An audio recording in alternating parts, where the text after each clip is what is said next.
On Christmas Eve, a veteran followed his dog into a wall no one knew existed. What they uncovered rewrote his entire life. Snow fell hard over Sierra Pines the night Evan Brooks returned home, carrying nothing but old scars and his loyal dog, Ryder. But when Ryder scratched at a sealed wall in his grandmother's cabin, Evan opened a doorway into secrets buried for decades, and a truth that would change everything forever. Tell me, where are you watching from today? Snow was falling in slow, heavy flakes when the bus hissed to a stop at the edge of Sierra Pines. Evan Brooks sat still for a moment, letting the cold light from the street lamps wash over him through the fogged window. His breath made a small cloud against the glass before he finally stood, slinging his worn duffel bag over his shoulder. At his feet, Ryder rose silently, the big shepherd Malinois shaking once, ears forward, body alert despite the long ride. He had always been like that, always watching, always guarding, never asking why they were moving again. When Evan stepped off the bus, the air hit him like broken ice. Montana winters had a way of finding every crack in a man, physical or otherwise. Snow crunched beneath his boots as he stood alone at the frozen curb, Ryder pressing gently against his leg, as if reminding him he wasn't entirely alone. The town looked almost abandoned, just a few lights glowing behind frosted windows, the distant hum of a generator somewhere up the hill, and the dark ribbon of the road stretching toward the mountains where the cabin waited. A cabin he hadn't seen in 17 years. He pulled out the folded letter he'd been carrying since Wyoming. It had come 2 weeks ago, forwarded through 3 old addresses before finally finding him at a part-time job outside Anaconda. Just a single page from a local church member. Your grandmother passed last week. The cabin is now legally yours. You should come home, Evan. She would have wanted that. No signature. No condolences. Just facts written in a shaky hand. He hadn't cried when he read it. He hadn't said a word. He'd simply walked outside, knelt beside Ryder, and whispered, "Looks like we're going back." Now, standing in a December wind that cut through every layer he had on, he wondered whether coming back here was a mistake. Sierra Pines didn't belong to the same world he'd carried with him these last years. The world of desert dust, night raids, rotors beating overhead, and the metallic taste of adrenaline that never quite left his throat. The world where Ryder had saved his life more times than Evan could count. A truck rattled down the empty road and passed without slowing. Christmas lights hung lazily from the eaves of the general store across the street, some blinking, some burned out, casting a tired glow across the snow. Evan readjusted his grip on the duffel. "Come on, boy," he murmured, and Ryder moved instantly to his side. They walked through town in silence. A pair of teenagers left the diner, laughing loudly until they noticed Evan, and fell quiet, stepping aside. One of them whispered something under his breath, but Evan ignored it. People always looked like that when they saw the scars on his face, the one that cut through his eyebrow, the faint one running down to his jaw. Ryder's service harness made them even more uncomfortable. Folks got uneasy when they sensed a man had lived through things they couldn't imagine. Beyond the edge of town, the road narrowed, winding through tall pines heavy with snow. The silence out here was deeper, heavier, like the whole forest was holding its breath. Evan tried to steady his breathing, but the cold air stirred memories he wished would stay buried. Echoes of boots running on sand, of voices crackling through radios, of Ryder barking in the dark just seconds before the blast.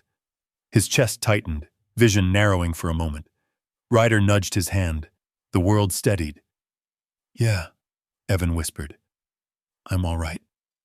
Half an hour later, the cabin came into view, a dark outline against the white hillside, the roof sagging under the weight of years. The porch railing had collapsed on one side. The chimney leaned slightly, as though the mountains themselves were pushing it down. No lights. No warmth. Just a place that had once been filled with his grandmother's voice and the smell of wood smoke. The last time he'd seen her, he'd been 27, about to deploy again. She'd hugged him so tightly he could hardly breathe, told him she was proud of him, told him to come home soon. He never did. Pride and guilt had kept him away long after he should have returned. Now he was too late. He pushed open the gate, its hinges screaming in protest. Ryder trotted ahead, sniffing the snow, tail low but relaxed. As Evan stepped onto the porch, he paused, feeling the weight of the years pressing down on him harder than the winter sky. Inside, the door groaned as it opened. The cold inside was worse than outside. Sharp, unmoving, like it had settled in the bones of the house. Dust floated in the beam of his flashlight. Furniture sat exactly where he remembered it, covered in sheets stiff with age. A photo frame lay face down on the floor. Ryder sniffed every corner, circling back to stand close to Evan when the wind moaned through a cracked window.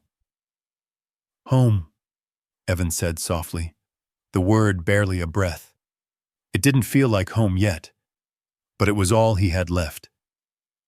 He set his duffel on the floor, removed Ryder's harness, and sank onto the creaking wooden steps near the fireplace. He didn't light a fire. He just sat, listening to the quiet. The kind of quiet that could break a man open if he let it. Outside, snow drifted down in thick, endless sheets. Somewhere far off, a church bell rang. Midnight. Christmas Eve. Evan rubbed his hands together, exhaled slowly, and looked around the shadowed cabin. "We're staying, at least for tonight," he whispered. Ryder rested his head on Evan's knee, warm and steady. For the first time in years, Evan allowed himself to close his eyes. Not from peace, but from exhaustion. There were things he didn't know yet. Debts he hadn't been told about. Secrets this cabin had held long before he was born. But tonight, he let the winter wind lull him into stillness. Tomorrow, the past would begin to speak again.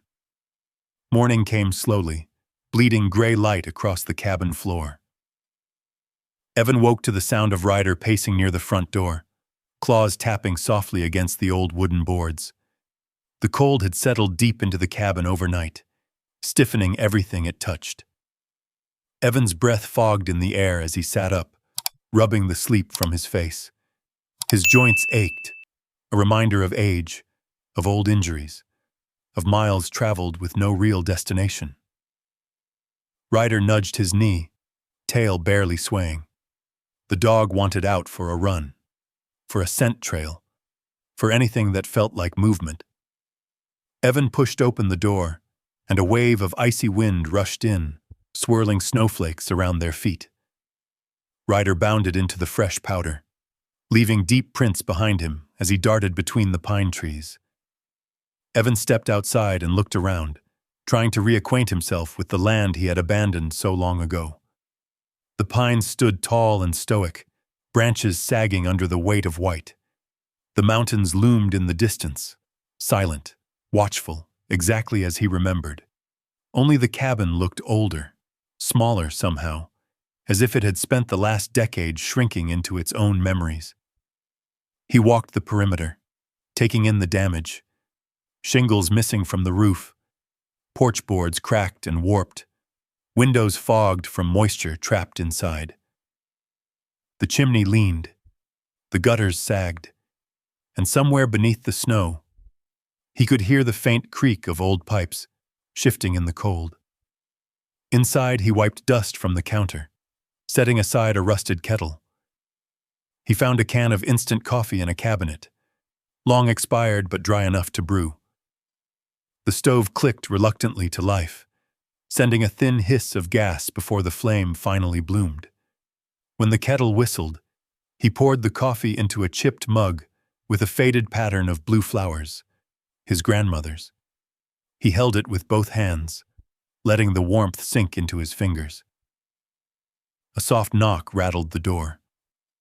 Ryder barked once, sharp and alert, immediately planting himself between Evan and the entryway. Evan checked the window, but frost obscured the view.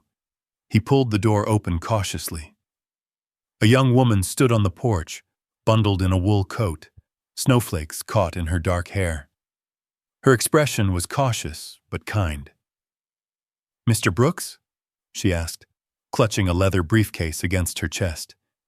He nodded slowly. "That's me. I'm Megan Hale. I'm the attorney handling your grandmother's estate." She stepped inside after Evan gestured, brushing snow from her shoulders. Ryder sniffed her, then settled reluctantly at Evan's right side. She smiled politely at him. "Beautiful dog." "He's saved my hide more than once," Evan replied, though his voice lacked the warmth of the words. He hadn't used his conversational muscles much these last years. Megan looked around the cabin, taking in the cobwebs, the sheets draped over furniture, the cold. "I'm sorry for your loss," she said quietly. "Your grandmother was well loved in this town. She didn't keep many people close, but the ones she cared about, she cared deeply." Evan swallowed hard and nodded. Grief still felt distant, like trying to remember a dream that slipped away every time he reached for it. Megan opened her briefcase and pulled out a folder thick with papers. "I'm afraid the estate comes with complications." Her tone grew careful. "Your grandmother fell behind on property taxes and utility payments. There's also a remaining mortgage balance, small but overdue." She paused before continuing. "Altogether, the cabin owes around $38,000. The number drifted through the cold air like smoke. It didn't feel real. Evan stared at the cabin walls, at the sagging beams, the cracked window panes. $38,000 for a place that looked like a stiff breeze could blow it off the mountain. "How long do I have?" he asked, voice low.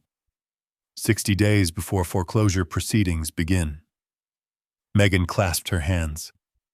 "It's not immediate, but it's not much time either." He nodded once, slowly. Ryder leaned closer, sensing the tension coiling inside him. "And there's one more thing." She hesitated. "A developer, Grant Holloway, has been trying to buy several properties in this area for a ski resort expansion. He's expressed interest in this cabin as well." Evan's jaw tightened. "Why?" Megan offered a weary smile. "He sees potential in the land, I suppose. He's willing to offer $45,000 to buy the cabin outright." She tapped the folder. "That would clear the debt. You'd walk away with a little money." Evan stared at her. Outside, snow drifted down silently, covering the steps, the pines, the path back into town. He felt the familiar pressure in his chest, like gears grinding against one another, trying to find their place again. He hadn't come back here to sell anything. He hadn't even known what he expected, but it wasn't this. Ryder growled suddenly, a low, warning rumble from deep in his chest. He wasn't staring at Megan. He was staring at the wall behind her, nose lifted slightly, ears sharp and forward. Evan followed his gaze. The wall next to the kitchen counter, the one where his grandmother used to hang her aprons, looked perfectly normal. But Ryder moved closer, sniffing, pressing his paw against the faded wood panel as though insisting something was wrong.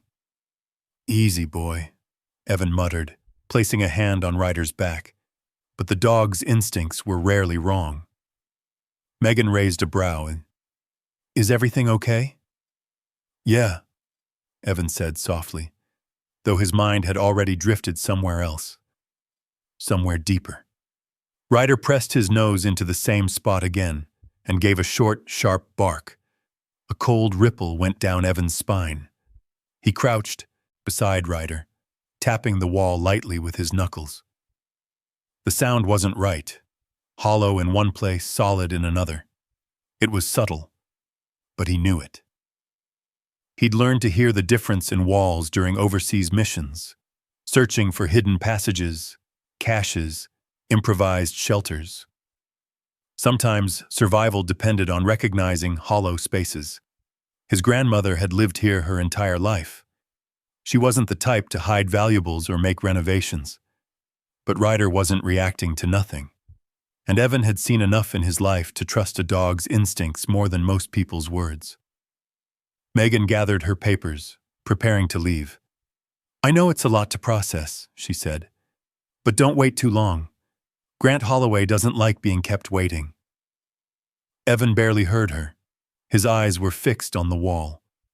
On the faint gap in the baseboard, he was suddenly certain hadn't been there when he was a kid. On Ryder, who stood like a soldier awaiting command. Snow continued to fall outside. The cabin creaked. The mountain wind howled somewhere far off. Something was hidden here. Something his grandmother hadn't wanted anyone to find. Something buried beneath years of dust, silence, and secrets. When the door closed behind Megan, Evan exhaled shakily and rested his hand on Ryder's head. "Good boy," he whispered. "I hear it too." And for the first time since arriving, his pulse quickened, not from fear, but from something sharper, a sense that the past hadn't finished speaking, not by a long shot. The next morning arrived with a pale sun hidden behind a veil of clouds, casting a muted glow over Sierra Pines. The storm had passed, leaving behind a world covered in clean white snow, soft as cotton but bitterly cold. Evan stood on the porch, sipping lukewarm coffee while Ryder nosed through the snowbanks, tail waving like a slow metronome. The mountain air was sharp in his lungs, the sort of cold that demanded truth, clarity, reckoning. Inside the cabin, the memory of that hollow wall kept tugging at him. But before he could go inside and investigate, the crunch of approaching tires echoed along the narrow road. A dark SUV, a polished, city-looking machine entirely out of place in the rugged mountains, rolled to a stop in front of the cabin. Ryder stiffened immediately, body dropping into a guarded stance, growling low in his throat. A man stepped out, tall, confident, wearing an expensive winter coat and boots that had clearly never touched real mud. His smile was thin, practiced. "Morning," he called, raising a hand as though greeting an old friend. "You must be Evan Brooks." Evan didn't return the smile. "Who's asking?" "Grant Holloway," the man said smoothly. "I believe my attorney reached out to you." So this was him, the man Megan warned about. Evan took in the crisp haircut, the manicured beard, the watch that probably cost more than the cabin's yearly taxes. Someone who didn't belong to this land, but wanted to own it anyway. Grant approached with an easy swagger, but stopped short when Ryder stepped forward, hackles high, baring his teeth just enough to be clear. Grant's smile faltered. "You've got quite the protector." "He's not fond of strangers," Evan said, "especially ones who walk up uninvited." Grant chuckled softly, though unease flickered in his eyes. "Fair enough. I just wanted to meet you in person. Thought we could talk about your property." Evan crossed his arms. "Go on." Grant gestured around them. "Look, Evan, can I call you Evan? This place is, well, it's a relic. Beautiful, sure, but falling apart. Your grandmother tried to maintain it, but age caught up with her. These old cabins, once they start to go, it's nearly impossible to bring them back." His voice was warm, sympathetic, almost rehearsed. "But your land, now that's something special. Prime location, quiet, secluded, perfect for my company's expansion." "I heard something about that," Evan said, keeping his tone neutral. "Resort, right?" "A luxury ski resort," Grant corrected, nodding with pride. "We've already acquired several parcels up the ridge. Yours is key to completing the development, and I'm ready to offer you a very generous sum. $45,000, cash ready, paperwork simple." Ryder barked sharply, the sound cutting the air like a knife. Grant flinched. Evan didn't move. "Why my land specifically?" Grant's smile twitched. Location. It's that simple. Evan held his gaze for a long moment. Too long. Grant's eyes shifted, just slightly, like a man used to lying, but not used to being challenged on it. Your attorney probably told you about the debt, Grant continued, softening his tone as though speaking to a wounded animal. $38,000 is no joke. You could lose everything. This offer saves you from that fate. Evan took a breath, feeling Ryder's steady presence beside him. I haven't decided anything. You should, Grant said, a shade firmer. You've got 10 days. After that, the offer goes away. Grant took a step back toward his SUV, eager to leave the dog's line of sight. Enjoy your time here, Evan. Think it over. But don't wait too long. Opportunities like this don't last. When the SUV disappeared down the road, Ryder let out a deep growl, pacing the porch, agitated. Yeah, Evan muttered. I don't trust him either. He walked back inside, snow melting in his footprints. The cabin felt darker now, the air heavier, as though Grant's presence had disturbed something fragile. Evan set down his mug and crouched beside the wall Ryder had found the day before. The same uneasy feeling twisted in his stomach. Ryder moved beside him, pressing his nose against the panel again, firm, certain. Evan tapped the wood once more, this time focusing on every vibration. There it was, hollow. Definitely hollow.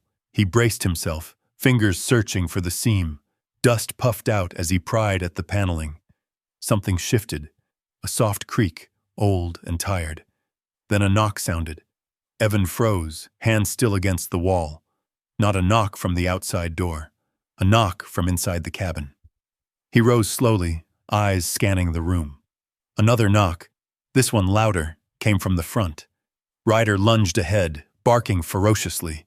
Evan followed and pulled open the door. Megan Hale stood outside, breath visible in the cold air, worry etched into her features. I saw Grant's SUV heading down the mountain, she said. I figured I should check in. He's persistent.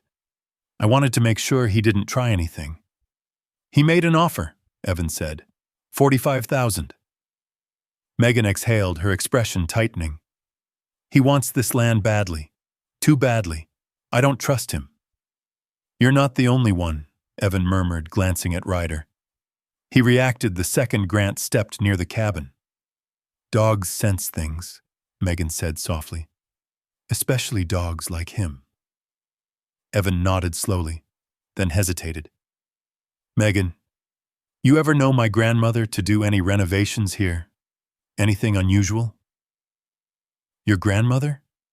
Megan frowned. She could barely afford firewood some winters. She definitely didn't remodel. Evan stepped aside, motioning her in.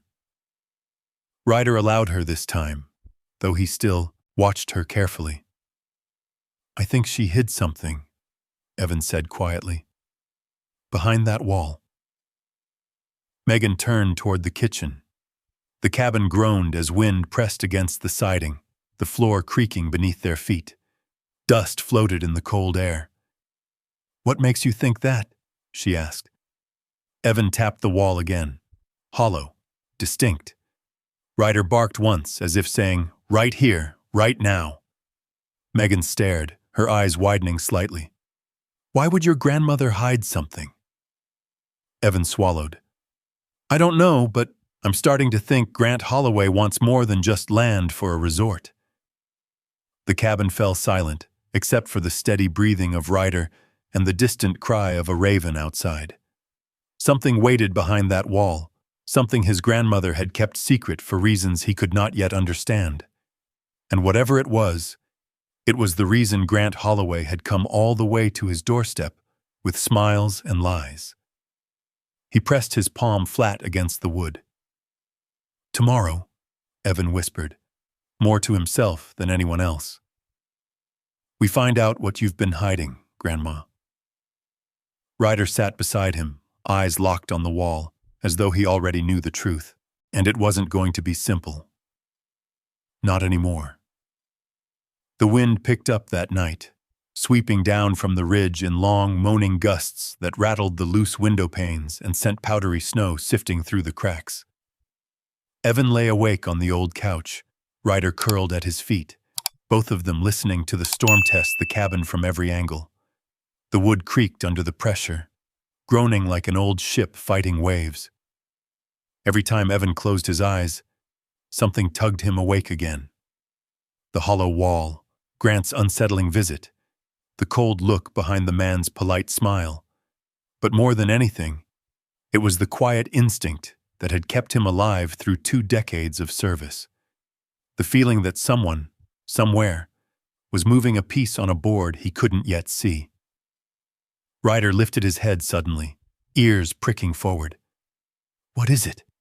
Evan whispered. Ryder didn't answer with a bark. Instead, he stood slowly, muscles coiled, nose pointed toward the kitchen. Evan followed his gaze. The cabin was dark except for the faint glow from the dying embers in the fireplace. But the shadows near the kitchen wall seemed deeper somehow, thicker, as if they were gathering around something that didn't belong there. Ryder stepped forward, each movement slow, deliberate. Evan felt the air tighten. He rose silently and moved behind the dog, his instincts slipping back into old patterns.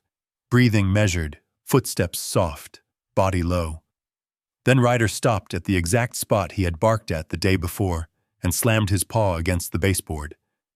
The impact echoed unnaturally loud in the still cabin. Evan crouched, pressing his hand along the wood. Ryder whined softly, nudging the same spot with his nose, then backing away to watch. That was the cue he used overseas when he detected a hidden compartment, weapons cache, or makeshift shelter. It wasn't trained behavior anymore. It was instinct carved by years of shared danger. "You're sure?" Evan murmured. Ryder's stare didn't waver. Evan felt around the edges again, fingers brushing against something. An indent. Subtle, easy to miss unless you were looking for it. He pushed lightly. The wall didn't budge. He pushed harder. Nothing. Then he grabbed the old fireplace poker. "Stand back," he said softly. Ryder moved away, positioning himself between Evan and the rest of the cabin as though standing guard. Evan wedged the tip of the poker into the narrow seam and pried. The wood groaned. A fine spray of dust shot into the air. Another push, harder this time, and the board cracked, splitting down the center. A cold draft rushed out, not the kind that seeped through cracks or gaps. This was a breath, an exhale from a space behind the wall. Evan stepped back, letting the dust settle as he tugged the loose board away. A small door, barely visible beneath layers of faded wallpaper, stared back at him. No knob, no hinges, just a recessed panel with a metal latch, rusted, from time. Ryder barked once, sharp, excited. Evan's pulse quickened. "What the hell did you hide, Grandma?" He wiped the latch clean, fingers brushing across its cold surface. For a moment, his breath hitched, because something about the small, square door felt painfully familiar. The tight spaces, the quiet dread, the unknown behind a thin barrier. He swallowed. The scent of dust stirred memories he'd spent years trying not to relive. Dark rooms lit by flashlight beams, Ryder's bark warning him seconds before a wall gave way. The terror of what might be waiting in the shadows. PTSD didn't always strike like lightning.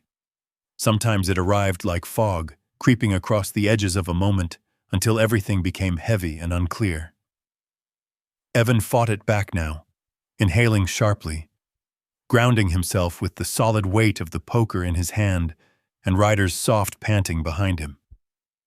With a steady breath, he unlatched the panel. The door opened inward. A narrow staircase descended into darkness, so thick and absolute it seemed to swallow the weak light from the cabin. Cold air drifted up, carrying the scent of old wood, earth, and something else, something faintly metallic, like forgotten memories preserved in a sealed room. Ryder didn't hesitate. He placed both paws on the first step and looked back at Evan as if asking permission. "You're braver than I am," Evan whispered. He flicked on a flashlight and followed Ryder down. The stairs creaked under their weight. Each step stirred dust that had lain undisturbed for years. The beam of light cut through the darkness, revealing a small underground room, no larger than a storage cellar. Shelves lined the walls, cluttered with boxes and old jars. A trunk sat in the center, covered with a sheet that disintegrated when Evan touched it.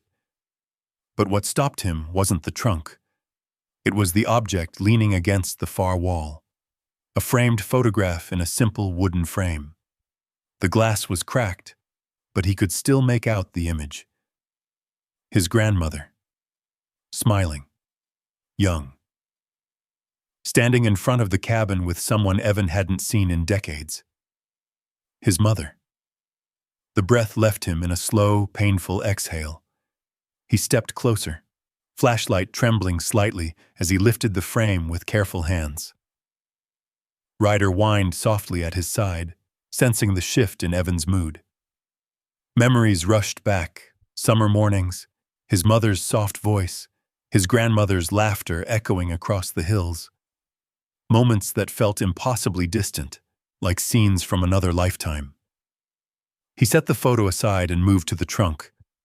The lid was heavy, but he pushed until it lifted, revealing stacks of papers, envelopes tied with twine, and a small wooden box with a wax seal.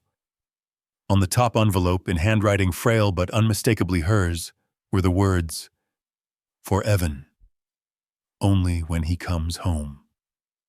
His throat tightened. The storm above them howled, shaking the cabin's roof as wind forced its way into every crack and seam. Down here, the world felt still, quiet enough to hear the beating of his own heart. He reached for the letter, but before he could break the seal, Ryder suddenly growled, a deep, urgent rumble that echoed through the small room. Evan snapped the flashlight toward the stairs. Footsteps creaked overhead. Slow, heavy. Someone was in the cabin. Ryder moved to the base of the stairs, body rigid, ready. Evan closed his fist around the letter, pulse quickening. The past wasn't just speaking now. It was moving. Evan froze at the bottom of the narrow steps, every instinct tightening inside him like a coiled wire. Ryder stood ahead of him, paws planted, body rigid, his growl rising low and steady from deep in his chest. The old wood above creaked again, slow and weighty, too deliberate to be the wind, too soft to be an animal. Someone was inside the cabin. Evan extinguished his flashlight, plunging the hidden room into darkness. His heartbeat thudded in his ears, the kind of quiet panic he'd learned to control back in the service. He placed a steadying hand on Ryder's shoulder, feeling the dog's muscles vibrating under his fingertips. "Easy," he whispered. "We don't know who it is." He waited. Silence. The kind that pressed against your ribs, waiting to break. Then footsteps moved, soft, barely there, heading toward the kitchen. A cupboard door opened with a faint click. Whoever they weren't stumbling around blindly. They knew how to move quietly. Evan's pulse quickened, but he kept his breathing measured. He needed information before he made any decisions. Slowly, he eased up the creaking stairs, one step at a time. Ryder stayed pressed against his side, silent now, eyes glinting faintly in the darkness. When Evan reached the door panel, he pushed it open just enough to peer out. The cabin was dim, lit only by the soft glow of dying embers in the fireplace. Shadows stretched long across the walls, flickering with every movement of the fire. Evan scanned the room carefully, training kicking in, corners first, angles, then wide sweeps. No one, but a cabinet that had been shut earlier now hung open. The back door, too, Whoever had been inside was gone, for now. Evan stepped out of the hidden space, Ryder following close behind, still looking back toward the door as if expecting the stranger to return. Evan crossed the room and checked the lock on the back entrance. It was intact, but the snow near the threshold had been disturbed. Light impressions, like someone had stood there, listening. He exhaled, tension in his shoulders tightening rather than easing. Whoever had come wasn't desperate. They were curious, calculated, and they hadn't tried to break in. They'd simply tested the door. Testing meant intent. Testing meant interest. Testing meant they knew something. But what? The letters? The trunk? The hidden room itself?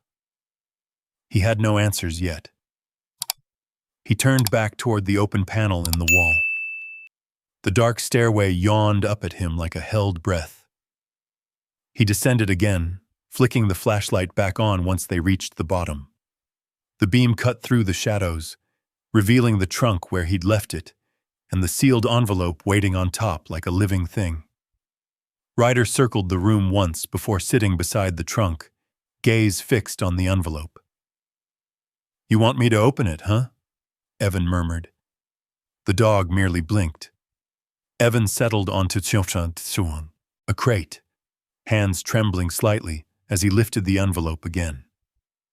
The wax seal was amber-colored, cracked from age but still intact. His grandmother's handwriting, sharp, slanted, unmistakable, stretched across the front. For Evan. Only when he comes home. Evan swallowed the knot forming in his throat. He broke the seal carefully, unfolding the paper inside. The scent of old ink and cedar rose from it, faint but familiar, like a voice whispering from another lifetime. He began to read. "My dear Evan." The first line alone stole his breath. "If you're reading this, it means you've come back to the cabin, and I'm no longer there to greet you." The words blurred for a moment before he blinked them clear. "I know you left this place with heavy footsteps, carrying burdens I could not take from you. I never judged you for needing distance. We all need distance sometimes, but I always hoped, quietly, patiently, that you'd find your way home again." A shaky breath escaped him. Ryder eased his head onto Evan's knee. "There are truths I kept from you to protect you, not because I didn't trust you, but because you were already carrying too much pain.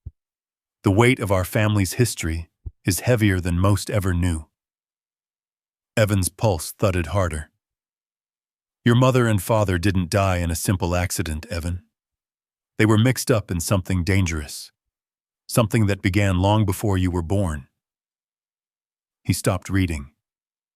The air in the hidden room felt colder now, colder than Montana winter air should feel underground. His hand trembled as he continued. "Your father was trying to investigate activities tied to Grant Holloway's company. Yes, the same family that's now trying to buy our land. They pushed him, threatened him, tried to force your parents to sell. They refused. That made them targets." Evan leaned back, swallowing hard, trying to push away memories he'd buried deep. The way people whispered after the funeral, the unanswered questions, the sense that nothing about that night had made sense. He kept reading. "I fought to protect this land, Evan. Not out of stubbornness, but because it holds pieces of your parents, pieces of truth. I couldn't let it fall into the wrong hands." He brushed his thumb over the bottom of the page. "What I hid in this room will help you understand everything. Use what I've left with care. It will be enough to keep you standing when the world tries to take this place from you." At the end was a final, simple line. "I have always believed in you. Come home to yourself, Evan." He folded the letter, pressing it to his chest for a moment, before tucking it safely into his jacket. Ryder nuzzled him softly, sensing the ache beneath the quiet. "Guess we've got a lot to uncover," Evan whispered. He turned to the trunk next, pulling away the sheet of brittle fabric draped over it. The metal latch popped open with a creak. Inside were stacks of documents neatly bundled with twine, old maps, photographs, and a wooden box carved with initials he recognized instantly. J.B., his grandfather. Ryder approached the box first, sniffing it, then sitting back with a quiet huff. "You're right," Evan said. "This was meant for us." He opened the box. Inside was money, neatly wrapped bills old and new, along with folded notes detailing amounts his grandmother had saved over decades. Beneath the stacks were faded photographs of his mother as a teenager, his parents standing in front of the cabin, his grandfather in uniform. The weight of the box was more than physical. It was generations of struggle, sacrifice, and secrets finally reaching him. Above them, the storm quieted. Below, in the hidden room, Evan felt the world shift. His grandmother hadn't just left him a cabin. She had left him a truth. And as Ryder rested quietly at his feet, Evan realized he was no longer just inheriting land. He was inheriting a fight, one he never expected, but one he suddenly knew he couldn't walk away from. Evan sat on the cold floor of the hidden room, the wooden box open beside him, the stack of documents casting long shadows in the flashlight beam. Ryder rested close, eyes alert but calm, as if sensing the shift inside Evan, a moment when confusion had hardened into something clearer, sharper. Resolve. Snow tapped softly against the cabin walls above them, steady and cold. The world outside was quiet, untouched, but down here everything felt alive. Echoes of decisions made decades ago rising like ghosts, finally ready to speak. He reached for the next packet of documents, pulling free a bundle tied with brittle twine. The top pages were old land records, faded maps drawn by hand, and photographs of machinery hidden beneath tarps out in the woods. Some images were stamped with a date, 1977, others with the name of a surveying company long out of business. But another folder, sealed and heavier, bore a name that made Evan's chest tighten: Holloway Industries. He opened it, breath catching as he read the contents.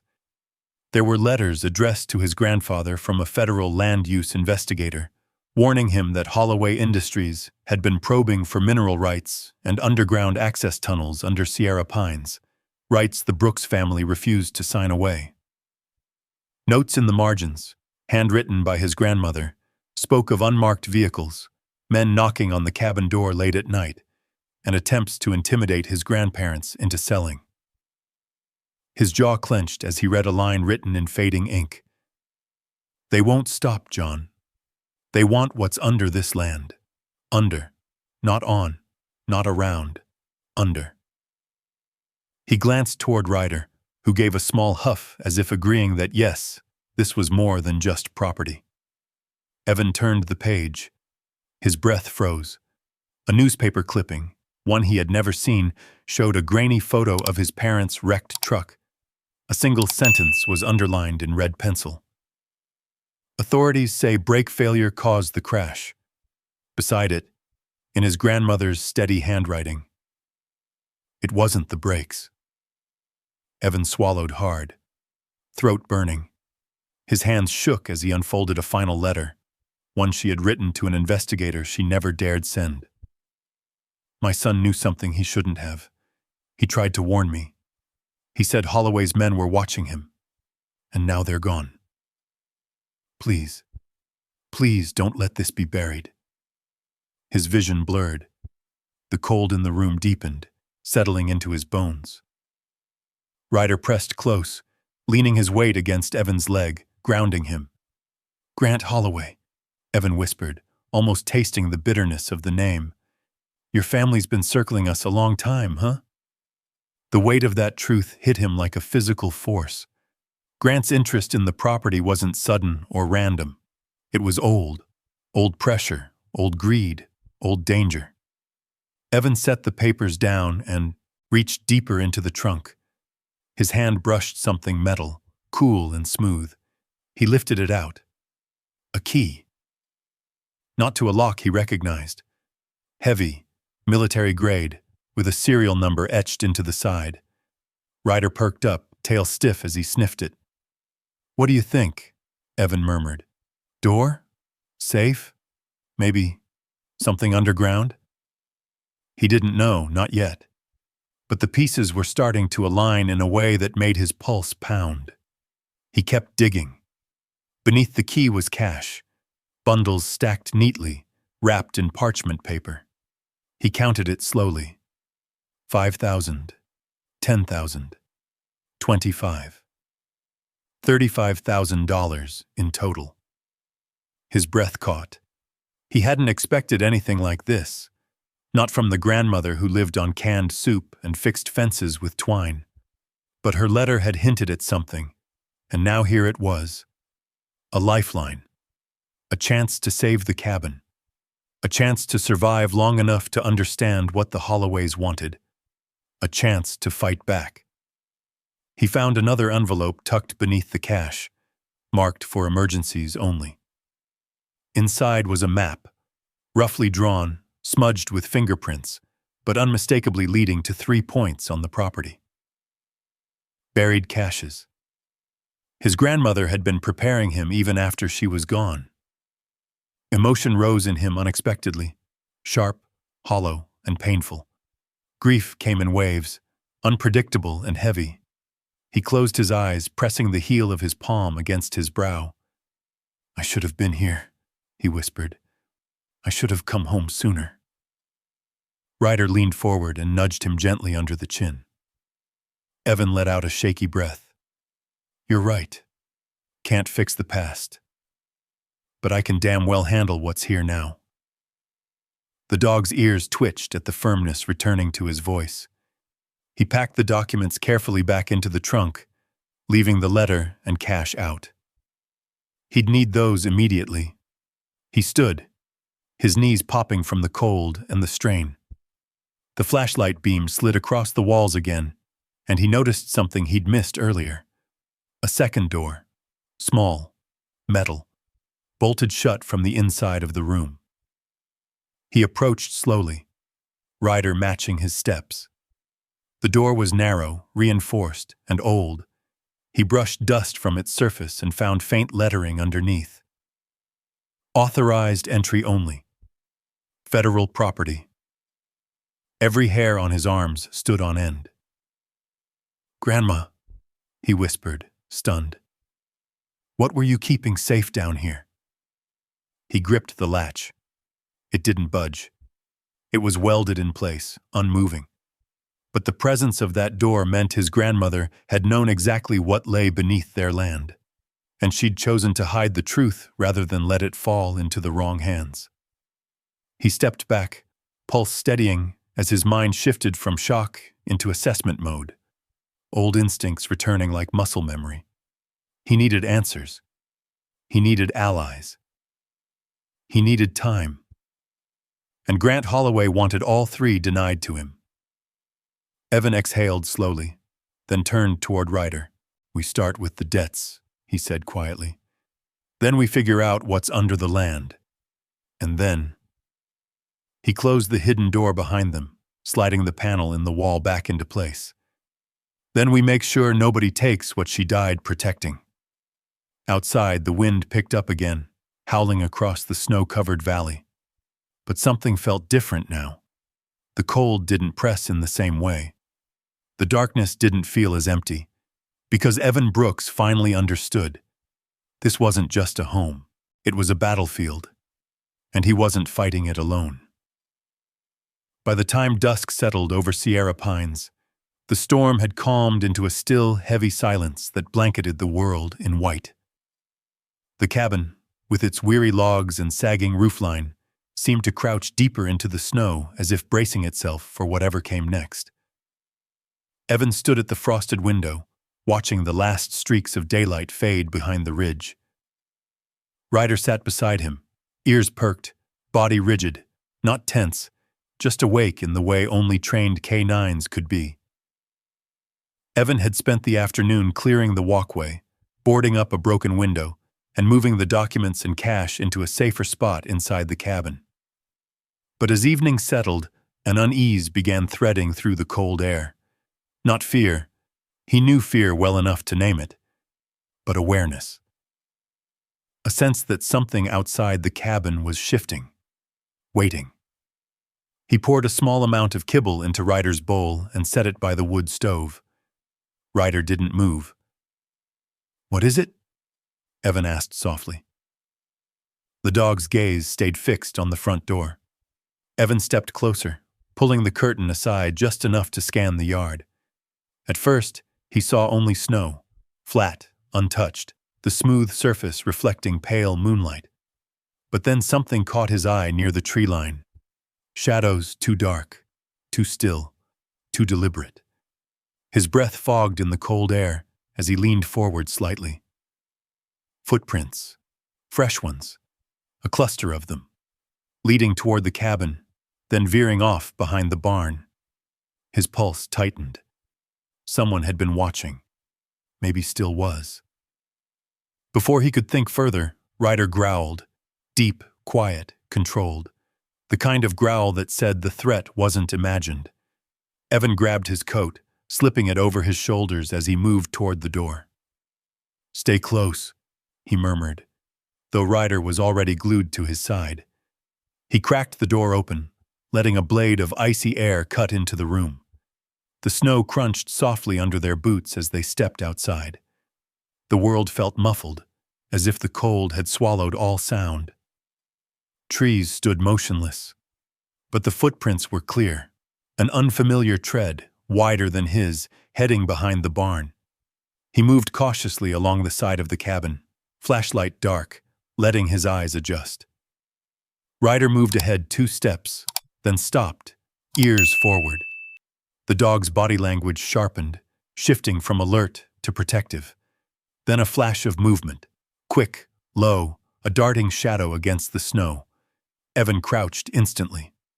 Ryder positioned himself in front of Evan, muscles locked. A beam of light swept across the field, someone else's flashlight, swinging back and forth as if searching for something. Or someone. Evan's breath caught in his throat. 2 figures emerged from behind the barn, moving slowly, cautiously. They weren't locals, not dressed like that. Dark jackets, insulated but tactical, and boots designed for rough terrain. One man gestured toward the cabin. The other circled, outward, scanning the tree line. Evan ducked behind a half-collapsed woodpile, pulling Ryder gently down beside him. He whispered, "Not yet. Hold." The dog obeyed, though his body trembled with restraint. The men were close now, close enough that Evan could hear them crunch through the snow, close enough to see the faint sheen of moisture on their jackets, as if they'd been out here a long time. A long, cold wait. Evan's mind raced. Grant Holloway had wasted no time.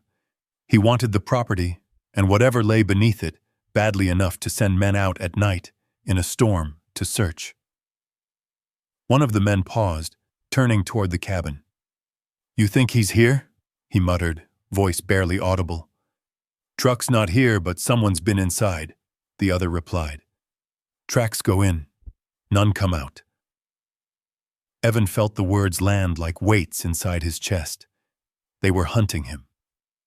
A crack sounded in the woods, just a small one, a frozen branch giving way under snow. But it was enough. The men turned sharply, flashlights slicing into the trees. "Did you hear that?" "Yeah, take the north side. I'll sweep around." They split. Evan clenched his jaw. This was about to get dangerous. He touched Ryder's neck lightly. "We move now." Keeping low, he led Ryder toward the back of the property, where a narrow line of dense pines formed a shadowed corridor. Their footsteps were silent, years of training making each step precise, controlled. Halfway to the trees, a flashlight beam swept dangerously close, grazing the edge of Evan's coat. Ryder's growl vibrated against Evan's leg, but the dog stayed silent. Just a few more steps. The beam passed. Evan slipped into the trees, exhaling only when branches closed behind them. The forest swallowed them up, and cold air seared his lungs as they crouched behind a fallen log. Through the gaps, he watched the men converge again, sweeping the area where Evan had just been. One kicked the snow in frustration. "Tracks end here. They couldn't have gotten far. Grant wants this settled before the new year. He's done waiting on paperwork." Evan's stomach twisted. Not fear, anger. Holloway wasn't trying to buy. He was trying to take. A distant memory flickered through him. Another night. Another hunt. Sand replacing snow. Ryder leaping between him and danger. Evan tasted adrenaline rising like a metallic tide. Ryder nudged him again. This time not in warning, but steadying him as the memory flickered. He breathed through it, grounding himself. "We get out of this," Evan whispered. "Then we go find answers." They waited until the men drifted back toward the barn, muttering frustrations into the wind. One radioed someone else saying they'd return before dawn. Only when they were gone did Evan and Ryder slip deeper into the woods, circling around until the cabin came into view again, from a safer angle. "What were they looking for?" Evan murmured. Ryder looked toward the ground where the men's tracks had been, sniffed once, then pressed closer to Evan. "Yeah," Evan said quietly. "Us." The stars had vanished behind thick clouds again, and the smell of more snow carried on the air. Evan finally stood, brushing frost from his knees. "This is just beginning, buddy," he whispered. Ryder nudged his hand, eyes steady, loyal as ever. A single truth settled heavy and undeniable in Evan's chest. Grant Holloway wasn't after the cabin. He was after whatever lay beneath it. And tonight proved he'd do anything to get it. Evan's jaw hardened as he looked out over the snowy field. "All right," he said softly. "If he wants a war..." He glanced down at Ryder. He picked the wrong soldier. Ryder's tail thumped once against the snow. Together, man and dog turned back toward the cabin, shadows stretching behind them as the wind began to rise once more. The night wasn't over, not even close. By morning, the world outside had been swallowed by a fresh layer of snow. The footprints from the night before were gone, erased clean as if the shadows that stalked him had never existed. But Evan knew better. Tracks disappearing didn't mean danger disappearing. It just meant it was harder to see coming. Inside the cabin, the fire crackled low in the wood stove. Ryder lay near it, dozing but not deeply, ears flicking at every shift of wind.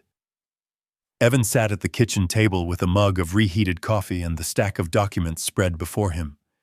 Maps, notes, warnings scrawled by his grandmother in a hand that grew shakier with each passing year. He'd slept barely 2 hours. Every time he closed his eyes, he saw men sweeping the snow with flashlights, their voices low and purposeful. He saw the locked metal door in the hidden basement room. He saw the map labeled with old survey markings and Cold War symbols, something hidden beneath the land, something the Holloways wanted badly enough to send men into a storm, something his grandmother died protecting. Ryder lifted his head, staring at the door. A second later, someone knocked. 3 slow, deliberate taps. Evan's hand went to the handle of the drawer where he'd stashed an old hunting knife. He moved silently until he reached the window and peered out through the edge of the curtain. A man stood on the porch, gray mustache, wrinkled face, wearing an old bomber jacket and a snow-covered hat pulled low. His truck idled behind him, tires half buried in snow. The man wasn't a stranger. Henry Dalton. Evan let out a tense breath and opened the door.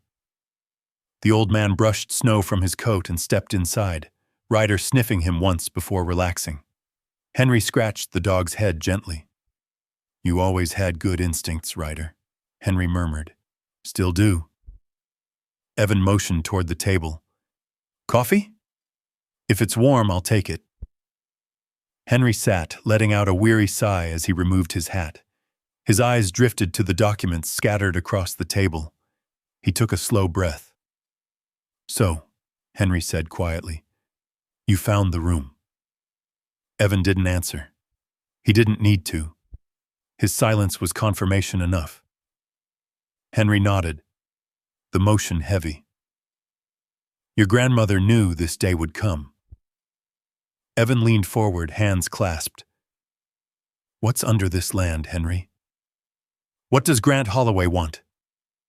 The old rancher looked out the window before he spoke, as if checking the tree line for ears.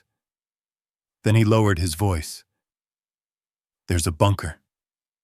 Evan felt something cold sink into his stomach. "A bunker?" he repeated. Henry nodded. "Built back in the late 50s. Rotary teams came through Sierra Pines scouting locations for emergency shelters. Most were abandoned, but a few, very few, were built. The Brooks property was one of them. They chose this ridge because of the granite below. Stable. Secure." Evan sat back slowly. Memories stirred.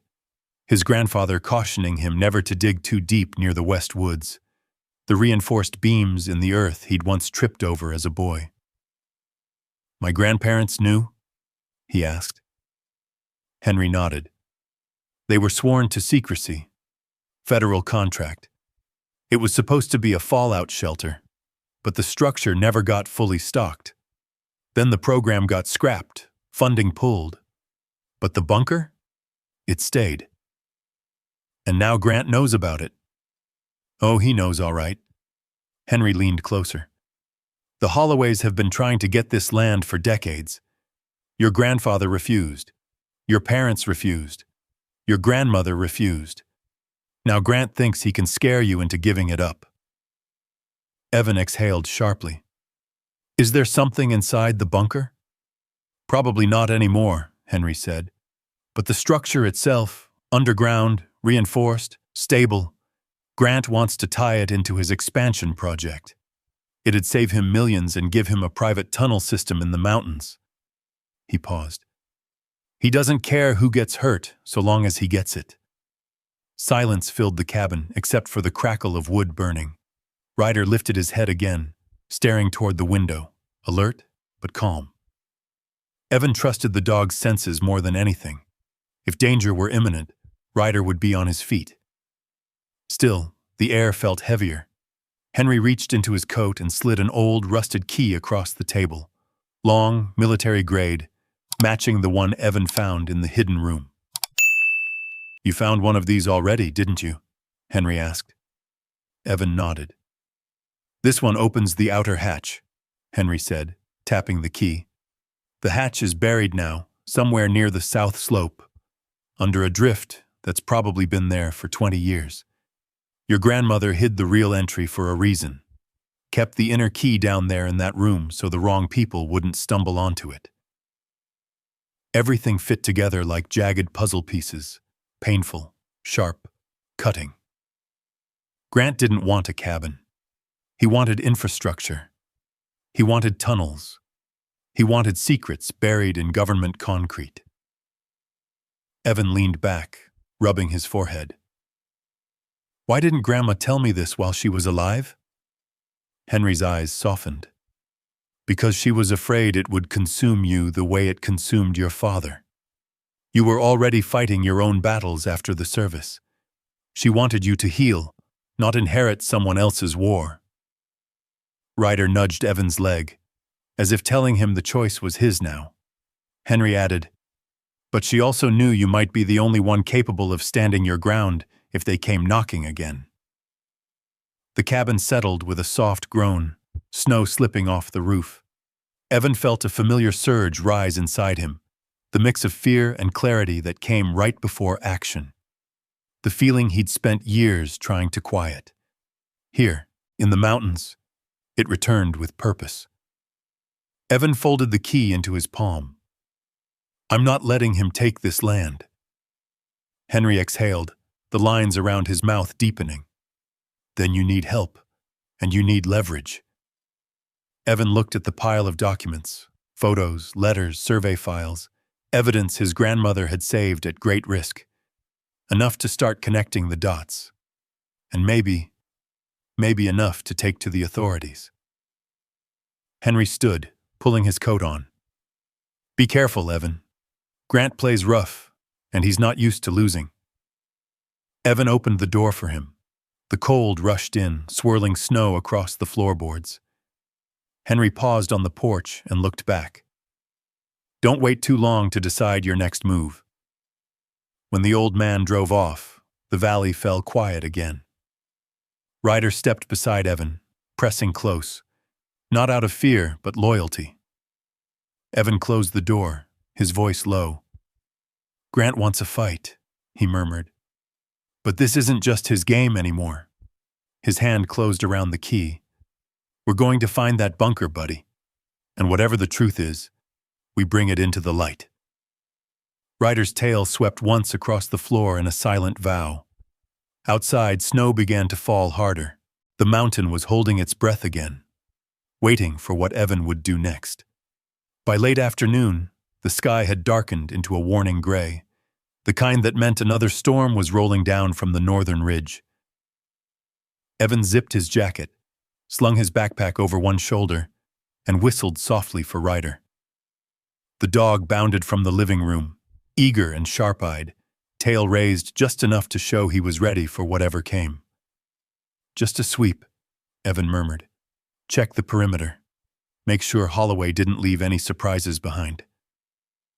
But the truth, what he couldn't admit even to himself, was that he needed to move, to think. The cabin's walls felt too close, too heavy with secrets and expectations. Out in the open air, he could breathe again. The woods swallowed them quickly, branches creaking overhead, snow muffling their steps. Ryder trotted ahead, nose low, weaving between drifts. Half a mile from the cabin, Evan stopped near a fallen pine that created a natural overlook. From here, he could scan the southern slope where Henry said the old bunker entrance was buried. Looks quiet, he murmured. Ryder didn't agree. The dog froze. Body rigid, ears sharp, head angled toward the left. A low growl built in his throat. What do you see? Evan whispered. Ryder took 2 slow steps forward, then another. Evan followed his gaze. At first he saw nothing but trees and snow. Then a flicker, movement between the trunks. A shadow. No. 2. Evan's pulse kicked hard. He backed up slowly, putting a hand on Ryder's flank. Easy. We're not engaging. Not unless we have to. But it was already too late. A branch snapped violently to the right, not from snow but from weight. Heavy, deliberate footfalls began crunching through the underbrush. And then a voice carried through the cold. He's here! Move in! Evan's blood ran cold. Ryder barked sharply, a warning, urgent and commanding. Go! Evan hissed. He sprinted toward the thicker brush, Ryder at his side. The world became a blur of breath, snow, and instinct. Behind them, men shouted, more than 2, maybe 3 or 4. They fanned out fast, and Evan recognized the tactic immediately. A pincer sweep. They'd boxed him in. Ryder, left! Evan barked. The dog veered sharply, lungs pumping, paws slamming into the snow, cutting a fast arc that pulled Evan toward a narrow ravine. He could use it, gain elevation, break line of sight, but they were too close. A figure burst from behind a spruce, swinging a long object, metal, heavy. Ryder saw it before Evan did. The dog launched forward in a blur of fur and muscle, intercepting the attacker's swing. The metal rod collided with Ryder's side with a sickening thud. Ryder! Evan shouted. The world snapped. Training, instincts, grief, rage, all surged in one explosive breath. Evan lunged forward, grabbing the attacker by the jacket and shoving him hard against a hawk. Tree. The man wheezed, but Evan didn't give him time to recover. He ripped the rod from his hand and sent it flying into the snow. The man stumbled away, scrambling back toward the others. "He's got the dog! He's got the damn dog!" Evan ignored him. He dropped to his knees beside Ryder. The dog lay half-curled in the snow, gasping softly. His flank rose and fell unevenly, pain rippling through every breath. When Ryder tried to stand, he collapsed again. "No, no, buddy, stay still," Evan whispered, voice cracking. He pressed his forehead to Ryder's, grounding himself through the trembling fur. "I'm here. I've got you. I'm right here." Ryder's eyes fluttered open, clouded with pain but still alert enough to track Evan's voice. Behind them, the men regrouped. "He's down. Go around. Get the dog out of the way if you have to." Each word stabbed through Evan like ice. They wanted Ryder gone, not injured, removed. His hands curled into fists so tight, he felt his nails bite through his gloves. No more running. He lifted Ryder carefully, cradling the dog against his chest, despite the weight and the heat of the injury radiating outward. "It's okay," Evan murmured. "I've got you. I won't let them take anything else from me." The forest exploded with movement, men charging through branches, flashlights slicing between the trees, boots pounding against the snow. Evan ran. Branches whipped against his face. Snow sprayed behind him. Ryder's breaths were hot bursts against his jacket. The world narrowed into adrenaline and instinct. Get to shelter. Get distance. Get help. But the woods felt endless, stretching in all directions, the storm growing thicker overhead. He slipped once on a hidden patch of ice, nearly dropping Ryder, but he caught himself, pressing the dog closer. "It's okay, boy. Stay with me. Stay with me." Ryder whimpered, small, broken. It gutted him. He pushed harder, lungs burning, vision blurring with frost and fear. He saw the outline of Henry's cabin through the trees, a faint shape against the white. Hope slammed through him so fiercely it hurt. Almost there. He staggered into the clearing, boots slipping on the icy slope. He pounded on the cabin door with the last strength he had. "Henry! Open up!" The door swung wide instantly. Henry must have heard the chaos outside. The old rancher's eyes widened at the sight of Ryder limp in Evan's arms. "Oh, Lord! Bring him inside! Quick!" They laid Ryder on a thick quilt near the fire. Henry grabbed a first aid kit while Evan knelt beside his dog, brushing snow from the matted fur, whispering over and over, "You're okay. You're okay. I'm here." Ryder blinked weakly, trying to lift his head but unable. Henry knelt beside him. "It's a nasty hit, but he's tough. Strong dog like this? He'll make it." Evan swallowed hard, throat tight. "He saved me. Again." Henry met his eyes. "He always would." Outside, the wind howled as if echoing everything Evan felt. Fear, guilt, fury. He looked down at Ryder, bandages pressed against the wound, breath shallow but steadying. Evan whispered, voice low and breaking, "You're the last piece of family I've got. Don't leave me, buddy. Not now." Ryder's tail moved. Just once, the faintest thump. It was enough to shatter him. Tears blurred the firelight as Evan bowed his head, pressing his forehead lightly to Ryder's. "I won't run anymore," he whispered. "You hear me? I'm done hiding." He rose slowly, turning toward the snow-covered window, jaw tightening. "They want a war?" His voice dropped into something cold.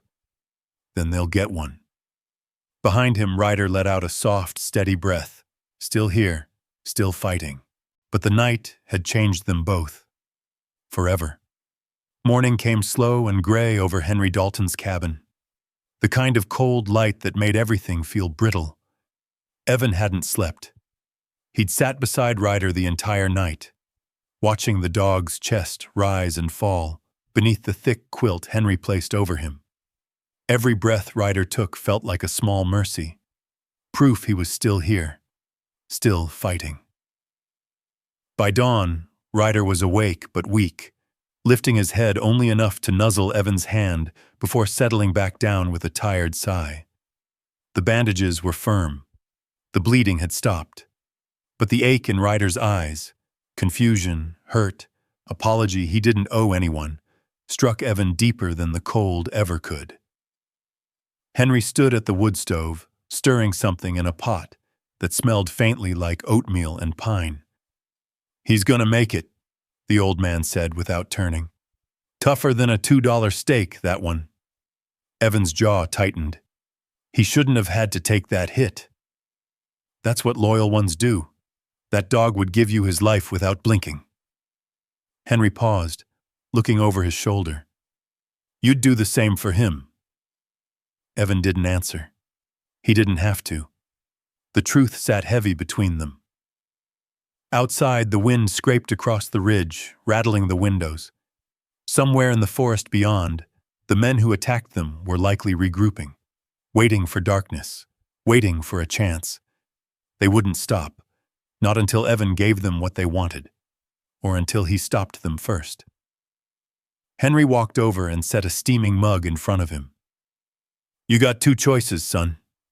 He sank into the chair across from him, boots creaking. "Lay low, patch up the dog, and hope Grant forgets about this place.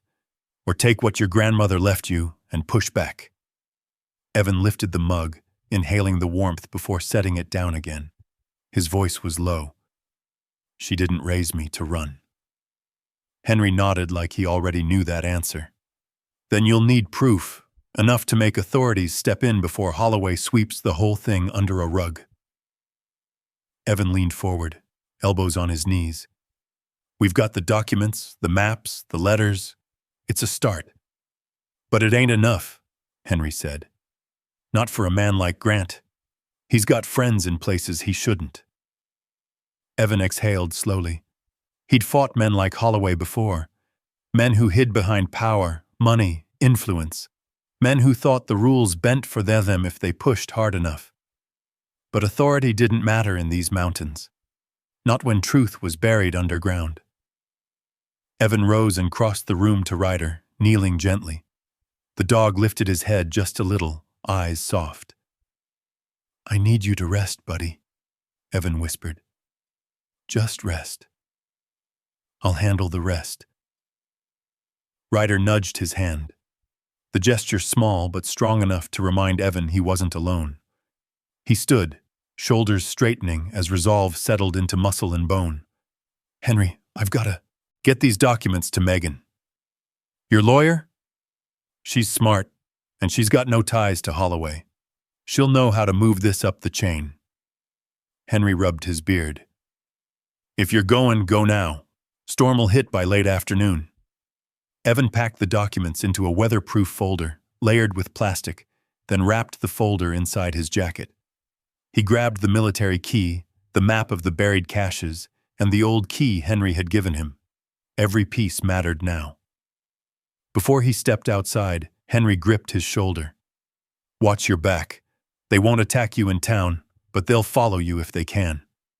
"I know." "And Evan?"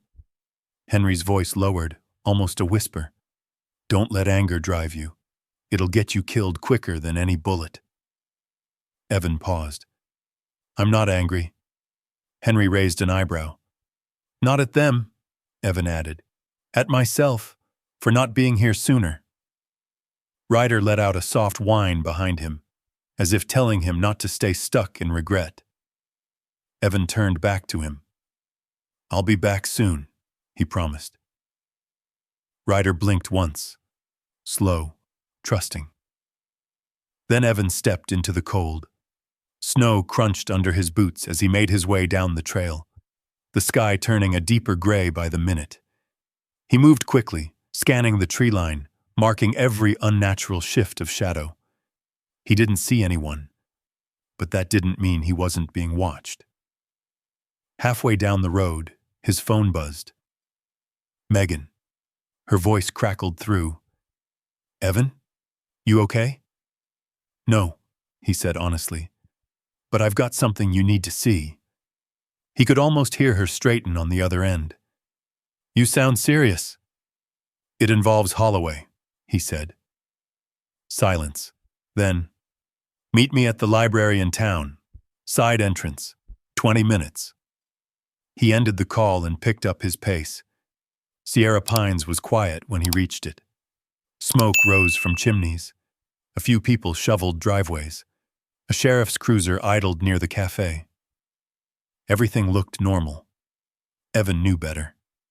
He spotted Megan standing near the library's side door, bundled in a wool coat, her breath visible in the cold. When she saw him, she hurried over. "What happened to you?" she asked, noticing the torn sleeve of his jacket, the snow in his hair. "Long night," he said. "Let's go inside." He shut the door behind them, locking it. The library lights flickered gently over rows of books and wooden tables. Megan removed her gloves. "All right. What's going on?" Evan laid the folder on a table and opened it. Maps, letters, evidence. As Megan sifted through the documents, her face shifted from confusion to disbelief, to fear. "Oh my God," she breathed. "Evan, this is serious. Holloway could lose everything over this. They'd bury this before letting anyone see it. That's why we need to move now." She nodded, gathering the papers. "I can send these to a federal contact. But Evan, once we do this, there's no going back. Holloway will know someone leaked information. He already knows I'm not selling." Megan looked up. "He'll retaliate. You know that, right?" Evan clenched his jaw. "He already did." Her eyes widened. "What do you mean?" "They hurt Ryder." Her expression softened with horror. "Evan, I'm so sorry." He looked away, steadying himself. "We finished this. For him, for my grandmother, for everyone Holloway stepped on to get where he is." Megan gathered the files, sliding them into her briefcase. She hesitated, then said quietly, "There's something else you should see." She pulled a folded blueprint from her coat pocket. Evan recognized it instantly. The bunker layout. "How did you—" "It was in county records," Megan said. "Filed under a different name. Grant's company tried to seal these documents last month. That's when your grandmother contacted me. She suspected Holloway was trying to claim federal property by claiming it was abandoned." Evan's breath caught. His grandmother knew everything, and she'd been fighting alone. Now it was his turn. Before Evan could say more, a voice echoed from the hall. "Well, isn't this a cozy little meeting?" Evan spun. Grant Holloway stood in the doorway, dressed in a sleek black coat, flanked by two men from the woods. Megan froze. Grant smiled thinly. "You really should have taken my offer, Evan."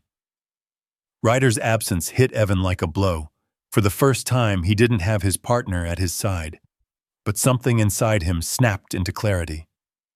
"This ends today," Evan said, voice low and steady. Grant's smile widened. "Oh, I agree." Outside, thunder rolled across the mountains, though no storm had broken yet, but one was coming, and Evan Brooks stood ready to face it. Snow hammered against the library windows as if the storm itself had arrived early, just to witness what was about to unfold. Evan stood squarely between Megan and Grant Holloway, pulse steadying into something cold and controlled. The two men behind Grant shifted, blocking the only exit. Their boots tracked melting snow across the library's wooden floor. Grant brushed a bit of frost from his jacket sleeve.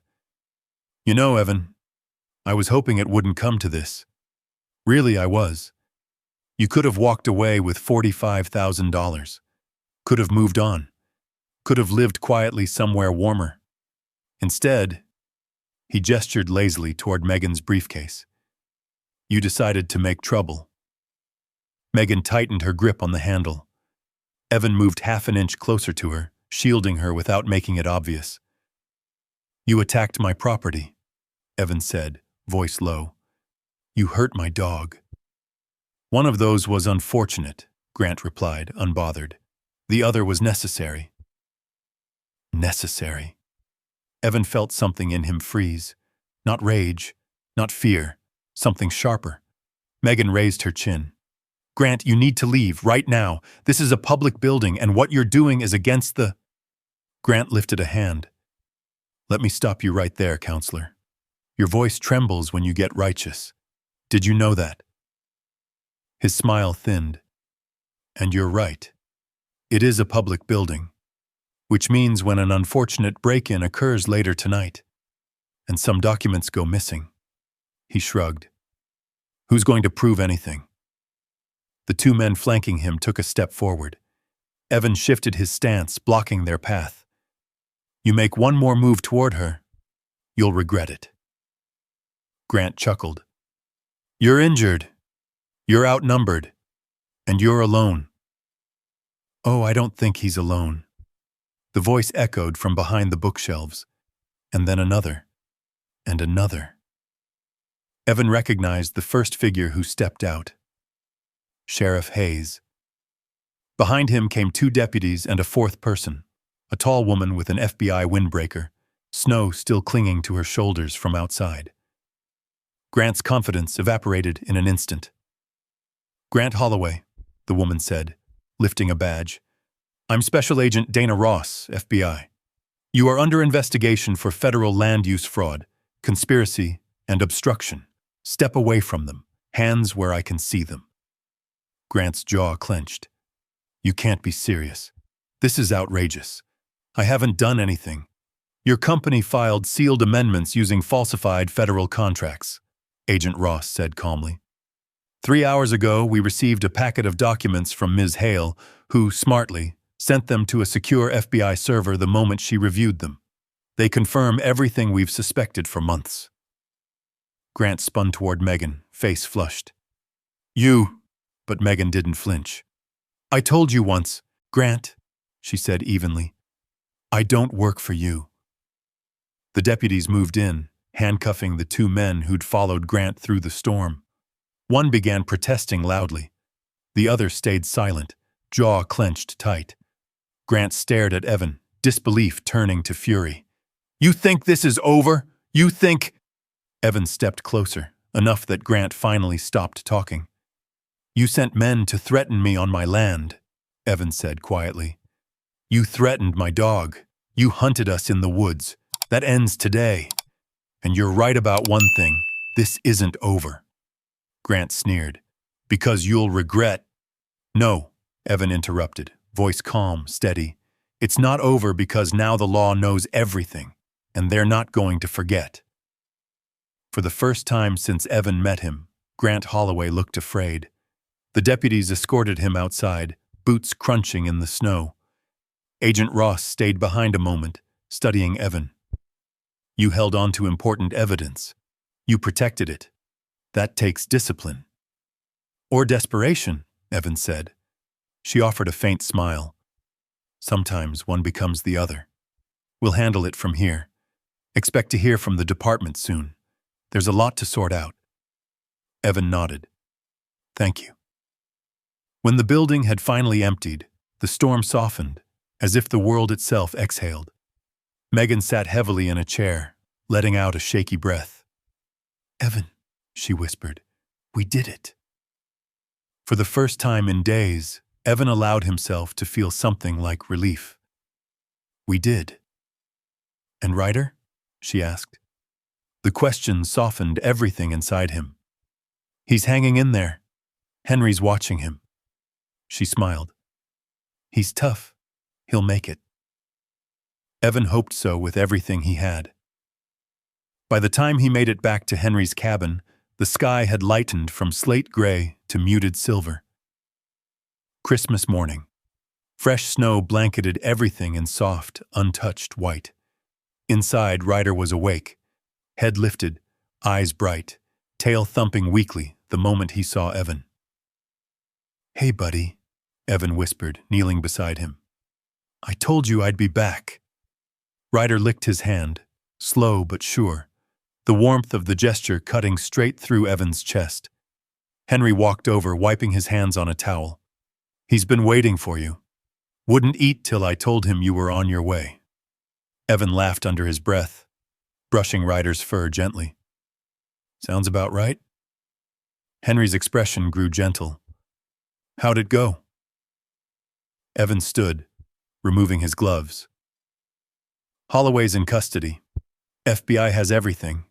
It's over." Henry nodded once, the lines around his eyes softening. "Your grandmother would be proud." The words hit harder than Evan expected. His throat tightened, and he stepped to the window, watching snow fall in fat, slow flakes. The mountains were still. The world was quiet.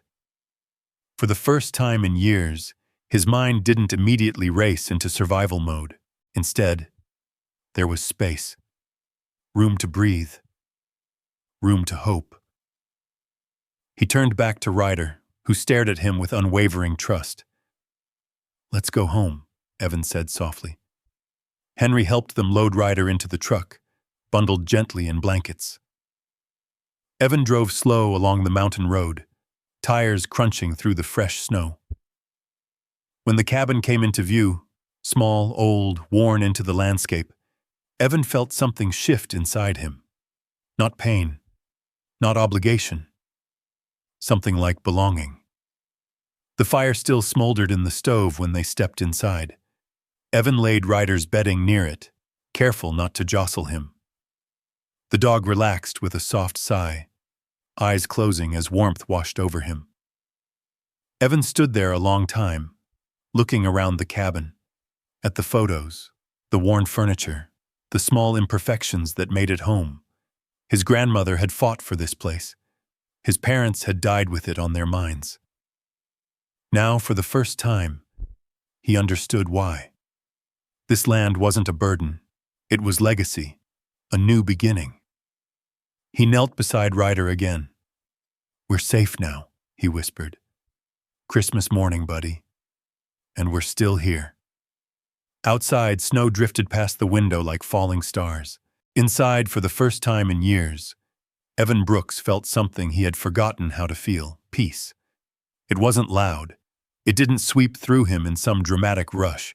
It settled softly, like the snowfall outside, gentle, steady, impossible to ignore once you noticed its weight. He stood in the center of the cabin, listening to the fire crackle and Ryder's slow, steady breathing. The storm had quieted. Dawn was lifting over Sierra Pines. Christmas morning. Evan let the warmth sink into him. Let it move through old scar tissue, physical and otherwise, and soften something that had been locked shut for far too long. Ryder stirred, shifting in his blankets, one ear flicking up. Evan moved to his side, lowering himself onto the floorboards. He rested a hand gently on Ryder's neck. "Looks like we made it," Evan whispered. "Didn't think we would, but here we are." Ryder opened his eyes, warm and steady, meeting Evan's gaze with a trust that needed no words. His tail tapped once against the blankets, slow but sure. It felt like a promise. As the morning stretched on, Evan began moving through the cabin with a different kind of purpose. He patched a loose board by the window. He brushed dust from old shelves. He folded blankets, swept snow tracks near the door, and tightened the hinges on the back porch. Ryder watched him from his bedding, head lifted, eyes tracking every step as though making sure Evan wasn't going anywhere without him. For the first time, Evan wasn't just surviving the cabin. He was caring for it, claiming it. By noon, sunlight spilled through the windows. Evan stepped onto the porch, inhaling crisp, pine-heavy air. Every sound felt fresh: the distant snap of a branch, the groan of old trees shifting under the snow, even the echo of silence layered across the valley. This land had once carried his family's grief and secrets. Now it felt like it belonged to him again. And then he remembered the hidden room, not with dread, with clarity. There was one last thing to set right. Evan descended the narrow stairs carefully, Ryder padding behind him, still stiff, still recovering, but unwilling to be left out. The air in the hidden room felt warmer than it had days before, as if the tension locked inside it had finally lifted. He approached the old cabinet, sliding open the drawer that once held his grandmother's letter. The envelope lay there exactly as he'd left it, edges worn, handwriting familiar enough to sting. Evan lifted it gently and walked to the small wooden table in the center of the room. Sunlight filtered through the narrow basement window, falling across the table like a spotlight. He set the letter down. "I understand now," he murmured, "why you hid all this, why you fought for this place." Ryder rested his head against Evan's leg. "She wanted this land safe, wanted you safe." Evan's voice softened. "Guess she knew one day the fight would land on my shoulders." He exhaled slowly, steadying himself. "But she also believed I could handle it." He left the envelope on the table, the last piece of the past finally placed where it belonged, not erased, not hidden, honored. Later that afternoon, Evan chopped firewood behind the cabin, his movements rhythmic and grounded. Ryder lay nearby in the snow, soaking in the winter sun. Occasionally he tried to stand, testing his strength, each attempt more stable than the last. "You're getting there," Evan called to him. "Slow and steady." Ryder barked once, proud. Footsteps crunched behind them. Evan turned to see Henry Dalton making his way up the path with 2 bags and a thermos. His breath fogged the air as he waved. "Thought you boys might be hungry," Henry said. "Brought stew and biscuits." Evan felt warmth bloom in his chest, not from the food, but from the gesture. Community had always felt out of reach. Now it stood in front of him carrying lunch. "Come on in," Evan said. "Stay a while." Henry did more than that. He helped Evan reinforce the back wall, advised him on repairing the chimney, told quiet stories about Evan's grandmother, stories Evan had never heard. Ryder leaned against Henry's leg as if they'd known each other for years. When the sun began to set, Henry lingered at the door before heading back down the trail. "This place could be something again," he said. "It will be," Evan replied. "I'm not letting it fall apart." Henry smiled knowingly and trudged into the snow. Evan watched him disappear into the trees. He wasn't alone anymore. That night, Evan built a fire strong enough to chase away every shadow in the cabin. Ryder curled beside him on the rug, resting his head on Evan's knee. Outside, the wind hummed softly, a lullaby across the valley. "You know," Evan said quietly, stroking the fur along Ryder's back, "this cabin could help more than just us." Ryder blinked up at him. "I've spent years trying to outrun things in my head. But this place, song." He looked around the cabin, the photos on the mantel, the soft glow of Christmas lights he'd found in a drawer and strung above the window.